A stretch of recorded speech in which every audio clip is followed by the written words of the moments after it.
7 News tracking a killer, obtaining new documents showing that Evan Ebel's ankle monitor may have been off for days before parole officers went looking for him. Call 7 investigator Teresa Marchette has been digging into those documents, and you have discovered some very disturbing information. Mike, in fact, I just talked with the Department of Corrections, and they admit it comes down to a judgment call on the part of the parole officer.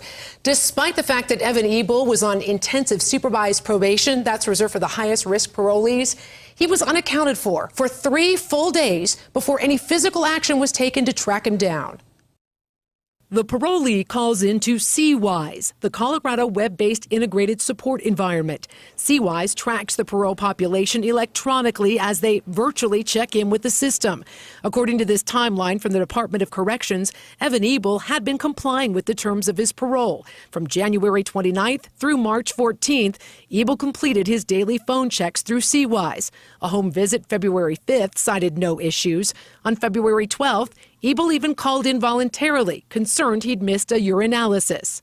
But on March 14th, the first red flag. Ebel makes his morning call at 7:20, but at 1:54 p.m., just 6.5 hours later, there's a tamper alert on his electronic bracelet. BI HomeGuard 206, the company that monitors the ankle bracelets, doesn't note the tamper alert until 3:21 p.m. That same night, the second red flag, Ebel misses his call-in to CWISE. But that doesn't trigger any action from the DOC. In fact, another 3 full days go by before anyone reaches out to Ebel's family regarding his status. That's on March 18th. By then, delivery driver Nate Leon had been murdered.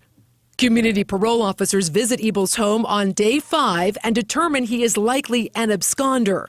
On March 20th, as we reported last week, a warrant was issued for Ebel's arrest 6 days after his first missed call and tamper alert. By then, DOC Director Tom Clements was also dead. And the Department of Corrections tells me they're reviewing their policies and practices and ways to improve response times and admit in hindsight concerns should have been raised back on March 15th before those murders were committed. I'm also told that officers' caseloads will be reevaluated.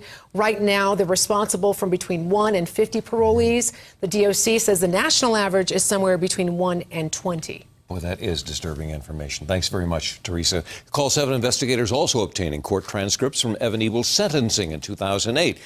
That's the sentencing where a judge made an error, ultimately letting Ebel out of prison 4 years early. You can link to all the information we've uncovered in the Ebel case right now using the 7 News app.